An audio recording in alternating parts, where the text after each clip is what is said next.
En Este contenido 2017, fue el Estado desarrollado por peruano la intentó Asociación contar a su Economía, población de la Sostenibilidad e diversidad sexual y de Interseccionalidad género por AESI, primera vez, ONG peruana.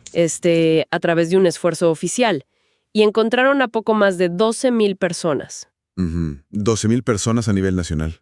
Exacto, 12,000. Pero, y acá viene lo fuerte, 7 años después, proyecciones de Ipsos de 2024 sugieren que en realidad son casi 2 millones de ciudadanos. O sea, ¿dónde y por qué se esconden más de 1,5 millones de personas en plena luz del día en el Perú? Es que esa discrepancia brutal, o sea, entre los 12,000 contados y los casi 2 millones proyectados, no es un simple error de cálculo. Claro, no es que sumaron mal. Para nada. Es el reflejo de una maquinaria social y estatal que, bueno, históricamente, ha hecho que la invisibilidad sea la estrategia de supervivencia más lógica. Contar con datos estadísticos sobre diversidad es una herramienta vital, pero increíblemente compleja cuando la gente tiene motivos reales para temer al registro. Y esa es exactamente la misión de nuestra inmersión profunda de hoy. Ok, vamos a desempacar esto. Porque revisar estos datos es como mirar un mapa topográfico. Me gusta esa analogía. De lejos ves el territorio peruano, ves las cifras generales, pero cuando hacemos el acercamiento empezamos a notar, digamos, las montañas escarpadas y los valles ocultos que representan las vivencias reales de estas personas. Tal cual. Tenemos sobre la mesa la primera encuesta virtual del INEI de 2017, las proyecciones de Ipsos de 2024 y, crucialmente, los informes de la Defensoría del Pueblo. Y cabe aclarar, para quienes siguen este análisis, que nos centraremos estrictamente en desmenuzar las metodologías y hallazgos de estos documentos institucionales, manteniendo total neutralidad. Es el enfoque correcto, porque si nos limitamos a leer los gráficos del INEI de forma literal, terminaremos con una visión completamente distorsionada de la realidad. Para entender esa enorme brecha, primero hay que entender cómo clasifica el Estado a esta población, y más importante aún, ¿por qué necesita clasificarla? Justamente ahí quiero detenerme. Porque revisando el informe 175 de la Defensoría del Pueblo y las directrices del Ministerio de Justicia, veo que institucionalmente los reconocen como un grupo de especial protección. Así es. Pero, a ver, para ser de abogada del diablo un momento, ¿no asume la Constitución peruana que todo ciudadano ya tiene los mismos derechos garantizados? Claro, en teoría. Espera, esto es clave. Entonces, esta denominación no es solo un término adoptado por activistas, sino que es una categoría de vulnerabilidad sistémica reconocida por las mismas instituciones del Estado. Absolutamente. Y esa es la trampa de la igualdad sobre el papel frente a la realidad material. El Estado y la Defensoría otorgan esta categoría de especial protección porque los datos demuestran que la igualdad constitucional no se cumple en la práctica para este sector. O sea, la exclusión es real y medible. Sí, la discriminación que enfrenta no se trata de malas experiencias individuales o un evento aislado por ahí. Es una barrera estructural. Hablamos de un obstáculo sistémico que bloquea el acceso al trabajo formal, a la atención médica y al derecho a la integridad física. El Estado reconoce que sin políticas específicas, la exclusión es automática. Y las fuentes muestran que esta vulnerabilidad no golpea a todos por igual dentro del mismo acrónimo, ¿verdad? A ver, desglosemos esto según el contexto peruano. Tenemos LGB, que son lesbianas, gays y bisexuales, basado en la atracción. Correcto. Pero luego la T, de transgénero, transexuales y travestis, los informes la marcan como un subgrupo altamente vulnerable por la falta de una ley de identidad de género. Exactamente. Y aquí es vital explicar el porqué de esa exclusión. En el Perú, modificar el nombre y el marcador de género en el DNI no es un trámite administrativo sencillo que haces en una oficina. Requiere ir a juicio, ¿no? Sí, requiere iniciar un proceso judicial civil larguísimo. Esto significa contratar abogados, someterse a peritajes psicológicos que muchas fuentes oficiales describen como revictimizantes y patologizantes. Y bueno, esperar años por la decisión de un juez. Cualquiera que escuche esto podría preguntarse por qué un simple trámite de DNI cambiaría tanto la vida de alguien. Pero sin un documento que coincida con tu expresión de género, cosas cotidianas como firmar un contrato, ir a la universidad o hasta mostrar tu identificación para subir a un bus interprovincial, Se vuelven un infierno. claro, se convierten en situaciones de potencial rechazo. Y esa disonancia documental empuja a un sector enorme de la población trans hacia la informalidad laboral de manera casi forzosa. Ahora, sumemos a esto la letra I, de las personas intersexuales. Uf, ese dato me impactó bastante. Sí, según los documentos enfrentan una batalla legal monumental, pero en su caso está centrada en la autonomía corporal durante la infancia. Buscan que el marco jurídico prohíba cirugías de normalización no consentidas en recién nacidos. Cirugías que buscan encajarlos en estándares médicos tradicionales, según detalla el informe. Y bueno, la Q y el signo de más, que abarca a identidades queer, pansexuales, no binarios, que cuestionan las etiquetas tradicionales. Economía, Es decir, Sostenibilidad e el marco Interseccionalidad legal AESI, no solo falla ONG en peruana. proteger, sino que exige pelear en tribunales por derechos básicos. Y, sabiendo esto, la siguiente gran interrogante es la ubicación. ¿Dónde están? Los números del INEI muestran que entre el 63.3 y el 69.4% residen en Lima Metropolitana y el Callao. Ese dato de concentración es revelador, pero, ojo, no significa que la diversidad sexual sea un fenómeno exclusivo de Lima. Es como si existiera una migración interna de identidad, ¿no? Las personas no se mudan a Lima solo por trabajo. Exacto, migran buscando el anonimato necesario para poder existir sin miedo. Una metrópoli gigante ofrece ese refugio frente a la presión de comunidades pequeñas. Y además, en Lima se centralizan las organizaciones de derechos humanos y los servicios de salud especializados. Pero cuando vemos qué pasa fuera de esa burbuja de la capital, la cosa cambia drásticamente. En la costa, ciudades como Arequipa albergan al 12.2%, seguidas por Trujillo y Chiclayo. Pero los reportes detallan enfrentamientos constantes con políticas municipales. Sí, ordenanzas de supuesta moralidad que intentan erradicar la visibilidad en espacios públicos. Y el escenario se vuelve mucho más crítico en la sierra y la selva. Hay un informe de Idea Internacional que analiza esto. Habla de un conservadurismo extremo y de una doble exclusión para los pueblos indígenas. Ese concepto de doble exclusión es fundamental para entender el mapa peruano. Primero, sufren el rechazo de su propia comunidad originaria, donde los roles de género suelen ser muy rígidos. Claro, los expulsan de su entorno. Y la segunda exclusión es el abandono histórico del Estado hacia la Amazonía y los Andes. Llegar a un centro urbano regional siendo indígena y de la diversidad significa no encontrar servicios de salud interculturales, ni protección, ni acceso a la justicia. Quedan en un vacío institucional. Y el informe subraya casos súper graves en Loreto, específicamente en Iquitos. Ahí se cruzan las mafias, la falta de protección policial y la vulnerabilidad, poniendo en riesgo extremo a las mujeres trans. Lo cual nos obliga a mirar los subgrupos y la diversidad dentro de la diversidad en los microdatos del censo de 2017.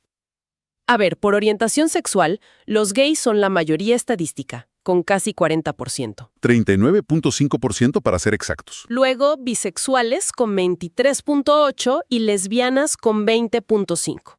También pansexuales y asexuales con porcentajes menores. Y por identidad de género, la gran mayoría, casi el 84%, son cisgénero. Mientras que las personas no binarias representan el 7.5%. Y aquí viene el dato más duro sobre la población trans. Trans masculinos son el 3%, y las trans femeninas apenas el 2%. Y lo que resulta impactante aquí es la proporción del riesgo. O sea, el grupo con la menor representación estadística en la encuesta, las mujeres trans, con apenas un 2%, es el que sufre la cara más letal de la violencia en los reportes de crímenes de odio. Los números son inversamente proporcionales al peligro que enfrentan. Es una letalidad altísima para un grupo tan pequeño demográficamente. Es que la orientación sexual, digamos en contextos represivos, la puedes intentar ocultar para mantener un empleo o evitar que te ataquen. El costo psicológico es brutal, pero sobrevives. En cambio, la identidad de género, especialmente de una mujer trans, es inevitablemente pública. Esa visibilidad forzosa, sumada a que no pueden acceder a un empleo formal por lo del DNI, las empuja a los márgenes. Y muchas veces al trabajo sexual en zonas sin ninguna protección policial. Y hay otro nivel de exclusión en los datos cualitativos.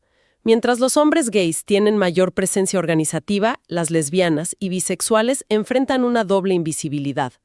La homofobia penaliza su orientación, pero el machismo estructural penaliza su género, relegándolas económicamente. Esa lectura interseccional es vital y nos lleva de vuelta al problema del subregistro y el tamaño estimado.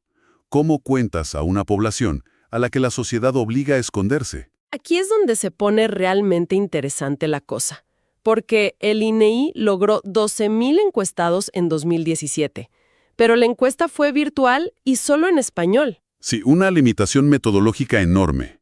Tratar de medir a esta población con una encuesta virtual en español es como intentar calcular el tamaño de un iceberg mirando solo la punta.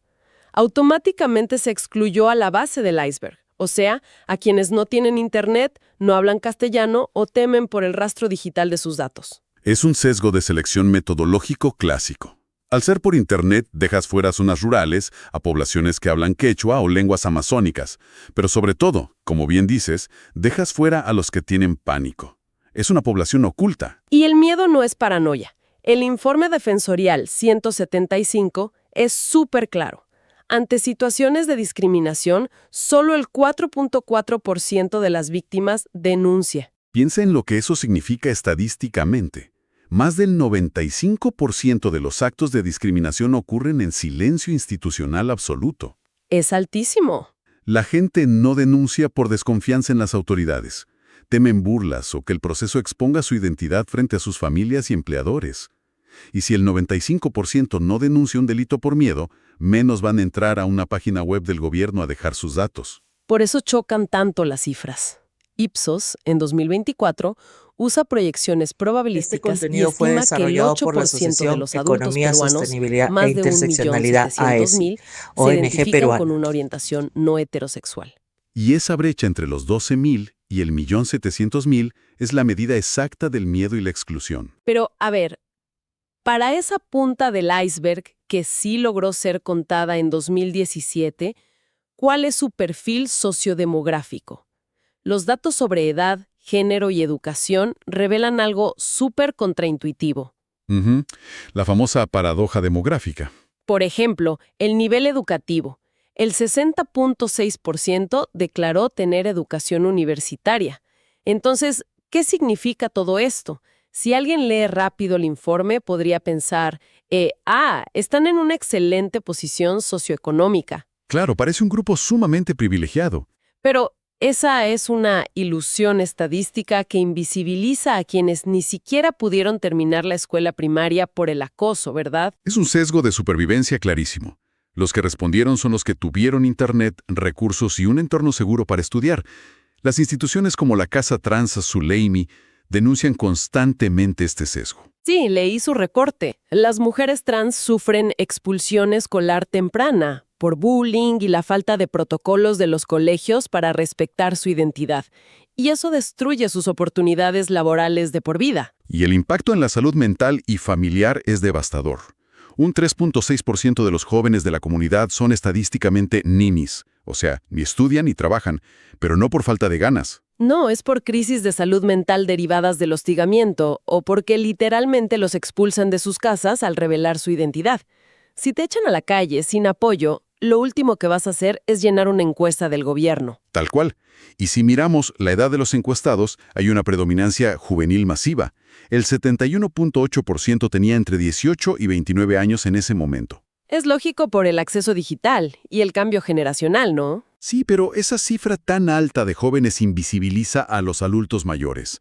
Las generaciones que sobrevivieron a las décadas de mayor persecución en los 80s y 90s han interiorizado tanto el silencio que son indetectables para el Estado hoy en día. ¡Qué fuerte! Bueno, hemos hecho un recorrido bastante intenso. Empezamos viendo que estas siglas no son solo letras, sino que el Estado peruano las reconoce como un grupo de especial protección por la discriminación estructural. Y vimos cómo el no tener una ley de identidad de género empuja a la marginación. Exacto. También exploramos la geografía, cómo Lima sirve de refugio anónimo frente al peligro, especialmente comparado con el abandono y la violencia de las mafias que sufren las mujeres transindígenas en zonas como Iquitos. Y desarmamos la ilusión de los números. O sea, entender que esos 12,000 encuestados con altos niveles universitarios son solo la punta del iceberg de una población que en realidad podría bordear los 2 millones, pero que se oculta por un miedo muy justificado. un miedo que fractura cualquier intento de medición. Lo que, la verdad, me deja con un pensamiento final bastante provocador, y creo que quienes nos escuchan también se van a quedar dándole vueltas a esto. A ver, te escucho. Si asumimos que la creación de políticas públicas, la asignación de presupuestos y la protección del Estado dependen estrictamente de tener datos demográficos precisos, pero esos mismos datos están inevitablemente fracturados por el miedo y por metodologías excluyentes, ¿cómo puede una sociedad proteger de manera efectiva a sus ciudadanos más vulnerables si estos están literalmente aterrados de ser contados? Es la gran paradoja. Resolver cómo medir sin exponer y proteger sin revictimizar es la verdadera deuda que nos muestran todos estos informes. Definitivamente. Ha sido un análisis súper revelador. Agradecemos enormemente a quienes nos han acompañado hoy en esta inmersión profunda. Los invitamos a seguir cuestionando lo que damos por sentado en las cifras oficiales. Nos encontramos en la próxima exploración de datos.